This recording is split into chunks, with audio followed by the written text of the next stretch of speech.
तो भक्ति असल में है क्या? क्या ये सिर्फ शांत सेवा है या फिर अपने लक्ष्य को पाने के लिए कुछ भी कर गुजरना?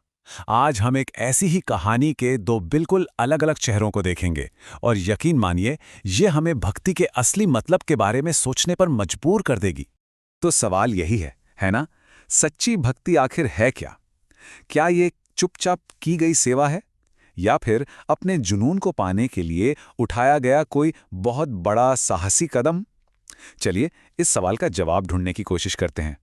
और मजे की बात जानते हैं क्या है कि इसका जवाब या कहूं कि जवाब एक ही प्राचीन ग्रंथ से मिलते हैं। वो हमें दो बिल्कुल अलग रास्ते दिखाता है। एक रास्ता जोशीला और साहसी है तो दूसरा एकदम शांत और विनम्र।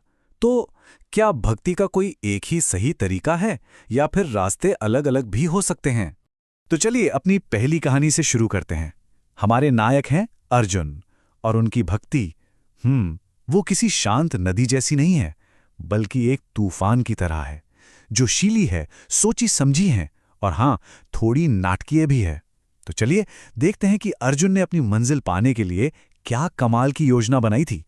और देखिए, ये कोई जल्दबाजी में लिया गया फैसला नहीं था। अर्जुन की योजना पूरी तरह से सोची समझी थी। पहले एक साधु का भेष बनाना, फिर लोगों का भरोसा जीतना और उसके बाद सही मौके का इंतजार करना। ये दिखाता है कि उनकी भक्ति सिर्फ महसूस करने वाली नहीं थी, बल्कि कुछ कर दिखाने वाली थी, एक्शन वाली थी।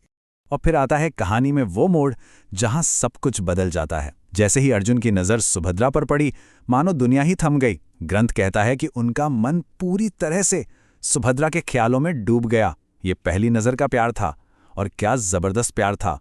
और इसी प्यार ने अर्जुन को वो करने पर मजबूर कर दिया जो आगे होने वाला था। लेकिन मजे की बात यह है कि ये कहानी एक तरफा नहीं थी, बिल्कुल नहीं। सुभद्रा भी अर्जुन को अपना दिल दे बैठी थी। उनकी आंखों ने वो सब कह दिया जो जुबान नहीं कह सकती थी। जरा सोचिए, जब दो लोगों के बीच ऐसी चाहत हो तो फिर आगे क्या हो सकता है? और फिर वो पल आता है जिसका किसी को अंदाजा तक नहीं था। अर्जुन ने इंतजार नहीं किया, उन्होंने अपनी ताकत का इस्तेमाल किया।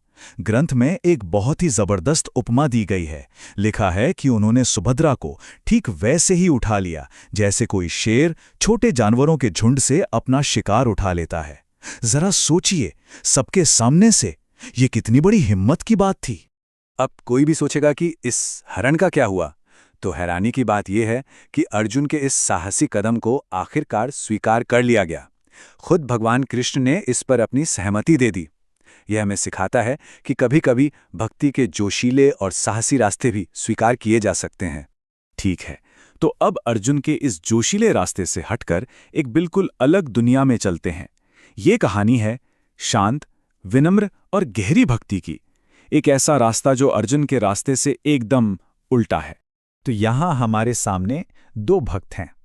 एक तरफ एक गरीब ब्राह्मण शुद्धदेव और दूसरी तरफ एक अमीर राजा बहुलाश्व। बाहर से देखने पर दोनों में जमीन आसमान का फर्क था, है ना? लेकिन अंदर से दोनों एक जैसे थे। दोनों के मन में पूरा संतोष था और उनकी भक्ति में कोई स्वार्थ नहीं था। उनकी भक्ति भले ही शांत थी, लेकिन उसकी गूंज बहुत दूर तक गई। उनकी निस्वार्थ सेवा इतनी शक्तिशाली थी कि खुद भगवान कृष्ण कई महान ऋषियों के साथ उनसे मिलने के लिए चल पड़े। सोचिए जरा, ये कितना बड़ा सम्मान रहा होगा। जरा उस पल के बारे में सोचिए। भगवान खुद दरवाजे पर खड़े हैं, लेकिन तभी एक ऐसी मुश्किल खड़ी हो गई जिसके बारे में किसी ने सोचा भी नहीं था। और इसी मुश्किल ने एक शानदार चमत्कार को जन्म दिया। मुश्किल ये थी कि राजा बहुलाश्व और गरीब शुद्धदेव दोनों ने एक ही समय पर भगवान कृष्ण को अपने घर आने का न्योता दे दिया। दोनों की भक्ति सच्ची और गहरी थी। अब भगवान क्या करते? वो किसे चुनते?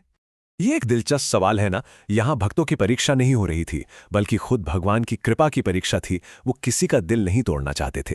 तो उन्होंने किया क्या होगा? और इसका जो समाधान निकला वो सच में शानदार था। ये दिखाता है कि सच्ची भक्ति का इनाम कैसे मिलता है। भगवान ने खुद को दो रूपों में बांट लिया और एक ही समय पर दोनों के घर पहुंच गए, ताकि किसी भी भक्त को ये न लगे कि उसकी भक्ति में कोई कमी थी। और जरा देखिए कि दोनों ने स्वागत कैसे किया। राजा ने सोने, चांदी और कीमती तोहफे पेश किए, जबकि गरीब शुद्धदेव ने बस फल, पानी और घास की एक चटाई पेश की, लेकिन भगवान की नजरों में दोनों भेंट बराबर थीं, क्योंकि दोनों ही सच्चे दिल से दी गई थीं।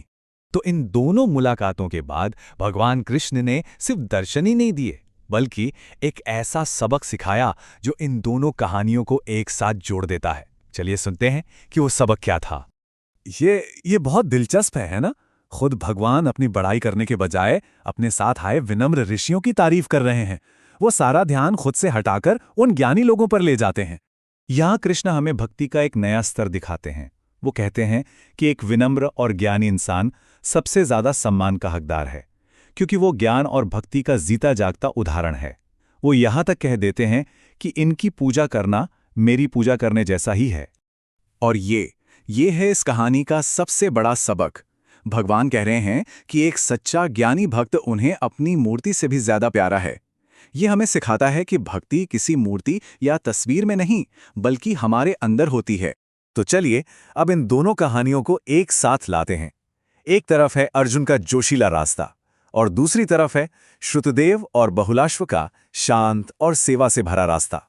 और सबसे बड़ी बात यह है कि ग्रंथ के अनुसार दोनों ही रास्ते सही थे, दोनों को स्वीकार किया गया। तो इस पूरी कहानी का सार क्या है? बस यही कि भक्ति का कोई एक रूप नहीं होता। कोई साहसी हो या विनम्र, अमीर हो या गरीब, इससे कोई फर्क नहीं पड़ता। जो चीज मायने रखती है वो है दिल की सच्चाई। और बस हम इसी आखिरी सवाल पर आकर रुकते हैं। अगर कृपा हर सच्ची भक्ति को मिलती है, तो आज के समय में एक भक्त होने का असली मतलब क्या है? ये एक ऐसा सवाल है जिसका जवाब हर किसी को अपने अंदर ही खोजना होगा।